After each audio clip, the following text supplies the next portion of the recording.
Well, hello you gorgeous mother truckers, you, and welcome to another video. Right then, clearly some clarification needs to be said from the previous video.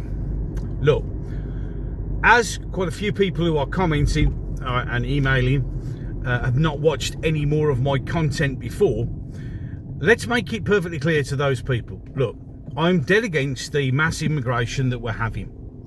I think it's wrong. I think that in an ideal world, they should all be deported. But what I'm trying to explain in that one is it's not as easy as you have been led to believe. You see, somebody went, I said, well, you know, you've got to be careful because obviously these people go, what are you going to do about the jobs that need to be filled? Oh, that isn't a problem. Because once people have been deported, there'll be no strain on the services. But you don't understand, it's not just the services. It's not just the NHS or anything, the schools, education, whatever. It's none of that.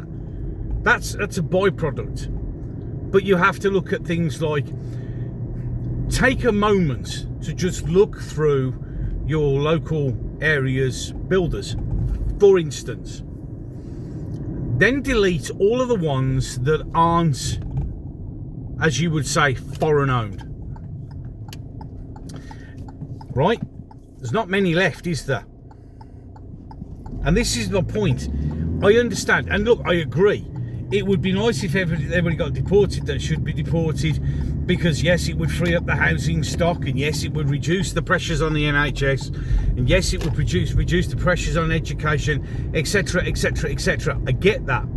But you have to understand, if we aren't having enough children to naturally replace our ageing population, it doesn't matter what you do, you are still going to have an absolutely massive shortfall of skilled labour. Remember, there's not many people going through brickies, and I know this is why the government has just recently announced apprenticeships. Again, that's a great idea because we are I just said that was a good idea, didn't I? I actually agreed with the Labour idea, but it's true because we are desperately short of skilled workers, but we're desperately short of young people. That was the point of the video. The video wasn't saying, oh, I'm all of a sudden pro-immigration and all this sort of stuff and I'm brainwashed apparently. No, I'm not brainwashed at all.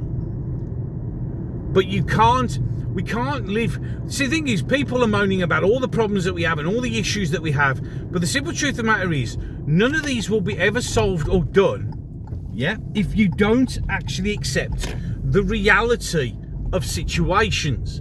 If you don't accept the fact that, if you, for instance, there's about 2.53 million people who technically we would class as shouldn't be here, you deport them. There's a fair chunk of them who are working. What are you going to replace them with? And who are you going to replace them with? And in the short term, you may be able to do it for a bit, but without our birth rate increasing, we're going to be back to square one. Unless, of course, you're expecting everybody to work to their 90. I mean, I know the governments want to do that in any case, because in the ideal world, they would like us to work till we drop down dead. In an ideal world, that's what they'd like. But you see, there was a classic film, because I know, everybody go, well, Trump's doing it. Yeah, I know Trump's doing it. And you look at the films where one guy was filming, I think it was in New York, and he filmed after an ice raid had been, and then the next day, they all went to work on a construction site, and there was only 7 people there. The rest of the people who were working on the construction site had gone. Now, that doesn't mean I condone illegal immigration, but what I'm using that for is to demonstrate to you the issue that you would have. If you started to bulk pick people up and deport them, you're going to have problems. And it's problems that people don't want to address. You see, it's easy to go, deport them all. I used to say, let's deport them all. Get rid of them all. Just get them on the plane and get them out. Without looking at the reality of it all. The reality of all is, one, where do you draw the line? Well, that's easy to do, isn't it? What you can do with the thing is, if you are, like the guy who leads Poland, like Poland says, you can come to Poland as long as you work, you put money into the tax system, and you abide their rules and religion, their rules, and allow for religion. So in other words, as long as you're a productive member of society, you can stay. There you go. It's that bit's easy. But the thing is a lot, and this is what annoys me with people. Why people don't see? Well, I think they do see it. They just don't want to listen to it. There is a massive underground section. Your Uber Eats and all your Just Eats and all that crap. Most of them are legal immigrants. Most of them are people who shouldn't be here and are working. There are people working in corner shops, illegally selling everything, who shouldn't be here. But the thing is, if you take all of that out, you have to then look at what's left. And what's left is a bunch of white, self-entitled assholes who won't do that job. And no, I'm not going to go, but it's the truth. Somebody said, we've coped for thousands of years. Yes, we did. And for those thousands of years, we were having, on average, 3 or 4 children per family. That's not happening. I know it hurts, and I know people like go at me, but the simple truth of the matter is, yes, I'd like them all deported. Yes, I'd like them all gone. I don't want them. That's fine. Yeah, but I'm also not going to be a dickhead and go, well, that'll be fine, because it won't be. The issues it will create, no one wants to address. Let's deport everyone. Okay, that's fine. So let's take one. So what's the most common? Bus drivers. Gone. Taxi drivers. Gone. Uber Eats, your delivery drivers, most of them, gone. Most of your fast food restaurants, gone. I mean, don't get me wrong, that's not necessarily death. But you have to understand that it's not as easy as you think it is. Or it is as easy as you think it is, but the problem is, it is going to have a massive knock-on effect. And yet you won't address that. And there's the problem. That's the biggest problem. And I know it's caused quite an interesting set of discussions. And I'm all for it. I don't mind you. I mean, the thing is, like, so I completely disagree. That's fine. I don't mind you disagreeing. But what I want you to do is to understand the complex nature. It's not as easy as just picking them all up, putting them on planes and boats and sending them away. Because you're not acknowledging the massive vacuum that you're going to leave behind. Look, the thing is, the truth hurts. The truth sounds like hate to those who hate the truth. That's a truth. That's a basic reality. That's how it is. That's what it will be like. And it's no good harking on to, we weren't like this in the 20s and 30s. We weren't like this in the... No, because we were bumping kids out like nobody's business. We're not doing that anymore. And that is the cold, hard fact of the matter. Whether you like it or not, whether you accept it or not, whether you hate me or not, that is the problem. And if you're not prepared to even acknowledge that that could cause an issue, then you're not being very smart. I would like things, and I've said it before in videos, and people will go back, I'm sure people will slap my old videos in my face. Yeah, but all those things are right. I would like the England for the English. But there's not enough English being made. Is that? And it's just a simple, cold, hard fact. It's an inconvenient one. It's not one that people want to entertain, but it is what it is. You see, somebody quite rightly said, and this is true, we were never asked. Of course we were never asked. But then again, if you look at anything, we were asked once. We were asked about, well, actually, we've been asked twice. We were once asked about joining the European market, as in European Economic Market. They had a vote, and Britain voted no. So they did another vote, and they voted yes. And then the other time we got asked was Brexit. Do you think they're ever going to ask you ever again? You see, the Brexit vote, the previous one when we first voted the single market, they lost the vote. And they just did it again, changed it slightly, made it look a bit better, and everybody voted yes. We voted no. And now they're just going to pretend that didn't happen. You see, I have always maintained that the Brexit vote, no one, including Nigel Farage, expected us to vote leave. Why do you think Farage disappeared into nothingness afterwards?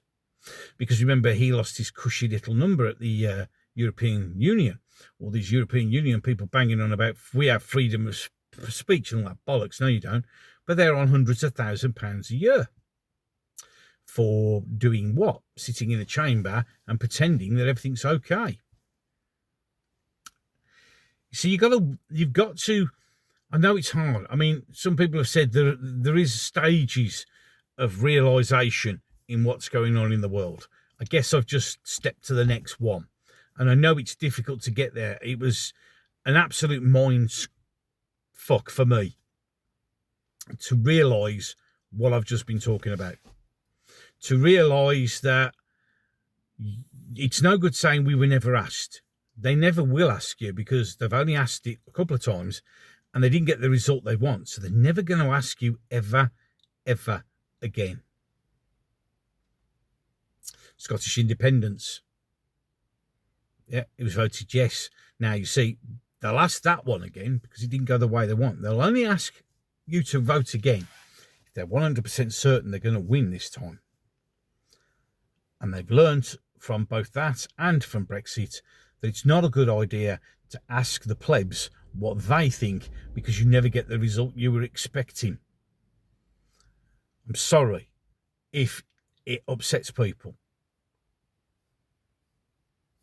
But the simple truth of the matter is, a lot of people who are emailing and commenting are people who've never watched any of my videos. So clearly don't understand my viewpoints. So that's the clearance. I don't like illegal immigration. I think there's far too many immigrants in here. Yes, I'd like them all removed. But I'm also not that naive as to not notice or see the big issue that would cause. And one of the biggest issues is we're not having enough babies. It's that simple. Love me, hate me, disagree with me, agree with me. It's all good. But we have to acknowledge things sometimes. Just before I bring this one to close, it's like the people banging on about the Christmas tree in Trafalgar Square. Yeah, oh, it's disgusting. Oh, it's this, that, and the other. Right, okay, so you're all a bunch of people who scream about tradition. And we don't like tradition and history being changed. Things shouldn't be changed. Things should stay the same. Everything should be as it was. And then argue about something that's traditional and is as it was. That tree was a gift from the King of Norway for thanking the British for saving his country in World War II. And it has been like that size, that shape, that set of lights since 1946. You see, this is where, you know that line that some people use, the plastic patriots. That's when you're being a plastic patriot. That's when you're banging on about, I don't want history changed, it's all being changed. And then when something is historical, you go and do it because you use it to your advantage for your agenda pushing. I want them all deported. And then somebody goes, yeah, but what about the fact that that's going to leave big gaping holes in everything? Yeah, well, it's easy. We got on for thousands of... No, it doesn't work like that. You see, I'm all for preserving history. I'm all for reducing immigration, getting it down, stopping it getting like the way it is. I'm all for that. But I'm not all for pretending that nothing else matters than that. There are many, many simple solutions to everything. But when it comes to a populace that has been relying on immigration because we're not having enough babies, and then removing all those people in one fell swoop, you have to acknowledge it's a problem. And that's what I do. See, some people I know already, I've had some nice emails where I'm being accused of everything under the sun. But the simple truth of the matter is, you need to be realistic. And you have to speak the truth sometimes. And if it upsets people, It upsets people. Any case, I'm done for that one. So that's been 2 interesting videos today. But, you know, normal service will be resumed shortly. But we'll be talking about the complete monumental screw-up Labour are and everything else that goes on in this country. But everything we do, we have to balance it and make sense of it. Make it make sense, remember? Right. If you agree with what I'm doing and you like what I'm doing and like what I'm saying, you know, or you just think that it's nice to hear somebody who just give it as it is, hit the subscribe button. No bullshit, just the facts, just the way I see it. It's simple as that. You hit the subscribe button, ding the bell, and select it all. You can like, you can share, you can comment. And if the comment doesn't go through and you still need to either talk to me or just call me everything under the sun, coming up on the screen right now is gobstertalks@yahoo.com. Look, I don't mind if you don't agree with me. I don't live in an echo chamber, and I understand where people are coming from. I genuinely do. You know, there are always 2 sides to a story. Ways to support the channel down below, including links to my other social media. And with that, I'm done. So, until the next one. If we were giving out a Brit Awards for your Twat of the Year, who would win the Danny Dyer Bell End Draw? There's so many, let's have it right. The world is being run by cranks at the moment, so probably Shakir Starmer. Okay.